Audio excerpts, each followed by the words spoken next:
Let's talk about how modern women fear happy single men. This will be the second episode of this series where we talk about the reasons women are uncomfortable with the idea of single men being happily and willfully single, choosing not to approach and date women. I guess it really boils down to the fact that men have realized they're much better off without having women in their lives as partners, girlfriends, and wives. On top of this, women are also waking up to this and calculating how in the next couple of years they will have fewer guys thirsting and simping after them because they're going their own way in the thousands. Also, I think women know they can't live their entire lives completely independent of men. Sooner or later, their strong independent woman bubble bursts, and then they realize how wrong they were to reject good men who wanted to start families with them when they were at the most fertile prime in their 20s. Women are generally not willing to accept the truth about this. Women feel they deserve only the best, no matter what they do or who they are. They demand it without providing any kind of exchange in return. Despite repeated warnings from society that they are overweight and not as attractive as they think they are, women stubbornly refuse to believe it. Instead, they support male shaming and insults, and they instigate entire movements to maintain their denial. Thankfully, the internet has caused a change in the way that things are. Everything has gained perspective thanks to the internet. They are beginning to understand that achieving their goals will need a lot of effort. Even the high-value men whom a woman wants are not looking to date them right away. Instead, they are having affairs with attractive, feminine women who are eager to have children. They want women who can cook and make decent housewives and don't want to go out and party. They have begun to see how bad the conventional approach is. They don't motivate themselves as men do. They just evaluate their value based on their SMV. And as they see it disappear, they begin to feel unhappy. This then leads to another depressive cycle that involves therapists and doctors who prescribe them antidepressants, and that's another story for another day. Another reason why modern women fear happy single men is their own life cycle and biological clock. You see, men's peak years arrive far later and last much longer than women's. Women's peak years are 18 to 22. They are essentially at the top of the market at these periods and are at their most attractive. During that time, a woman can enter into relationships with just about any man she wants and hook up with anyone. A woman can find pleasure, admiration, wealth, and necessities. Men will pay her the attention she wants, and she can have whatever kind of man she wants. That's the power of her being at her peak. Despite what they may try to convince you, women are attention-seeking beings. Although they won't accept it, they biologically require this. They want a man to want her because it will give her the thrill of approval she needs. A woman will always look for external approval throughout her life and never be happy about the approval she will get. She will always have something. Because of this, the years in which a woman has the greatest influence over males are undoubtedly her best years. In particular, for attractive women, it is the ideal time in their lives. But what happens after they get old? Men are most handsome between the ages of 30 and 55, and occasionally even longer. Our peak years can last 10 years. But that's merely our peak period for reproduction. If we work hard enough, we can also get a lot of action in our 20s. So, guys, don't get me wrong. I don't mean to imply that a man's prime is superior to a woman's.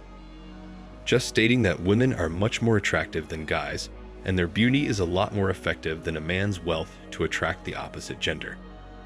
Men will do anything to get a stunning female who is young and beautiful. A woman's prime will burn brighter and sustain itself at a greater value than a man, however, it won't last as long. In comparison to an attractive woman of the same age, the hottest woman will draw a lot more guys. In our 20s, men can still receive the same action. However, if we are unable to do that, we still have 10 more years to improve and reach our peaks. We don't begin to exhibit indicators of losing our attraction until we are in our late 40s. Our peaks can last a very long time if we take proper care of ourselves. Compare this to the abrupt end of a woman's peak. One day, she has access to whatever male she wants to hook up with, and everyone is staring at her.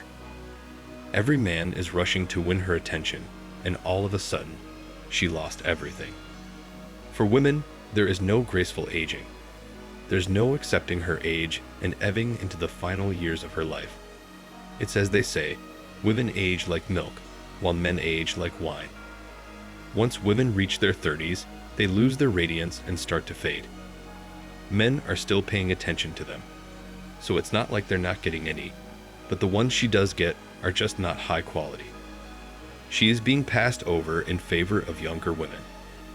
Perhaps there are still some mature women who are highly attractive at 42. However, she will never again appear to be as attractive as she did at age 25. Men only become more appealing as they age. Women peak in their late teens and early 20s. Then they bring that same adolescent mindset with them through to their 30s. They continue to behave in this manner until they begin to lose their appeal and begin to mature once more. Because of this, modern women resemble oversized children. By that point, it's simply too late since they're still thinking like the immature 23-year-olds they once were. This is why older women who were once attractive are so annoying.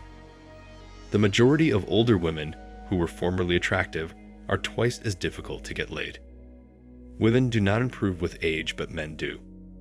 Women are aware of this, so they deal by doing anything they can to go to the doctor, obtain medicines, and get their flaws fixed, until they make the decision to face reality head-on and embrace it.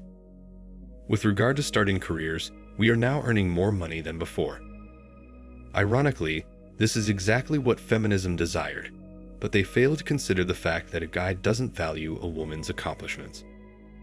As a woman advances in her career and works in an office setting, I'm also referring to a woman's personality and desirability. A woman's pool of suitors gets smaller as she advances in rank and earns more money. This is the antithesis of a man who is attracted to a woman regardless of her status and only beauty. Relationships with career women and women who have masculine dispositions are undesirable to men. And how can I say that these women don't really have any feminine qualities that are desirable to men? Let me tell you how. Although being a senior partner and vice president requires grit, ruthlessness, and manly ambition, a woman doesn't get there by being a sweet, feminine woman. You must be intensely motivated and fiercely competitive. Any woman who manages to do all of this needs to be ultra-masculine, or else people will forget about her or make fun of her. However, the fact remains that these CEOs are not looking for a lady who behaves overtly masculine. They aren't searching for a relationship with a woman who is competitive with them or stubborn, since she will constantly feel like she has something to prove to him. Women like this are not desired by high-value men. They seek out feminine, submissive women.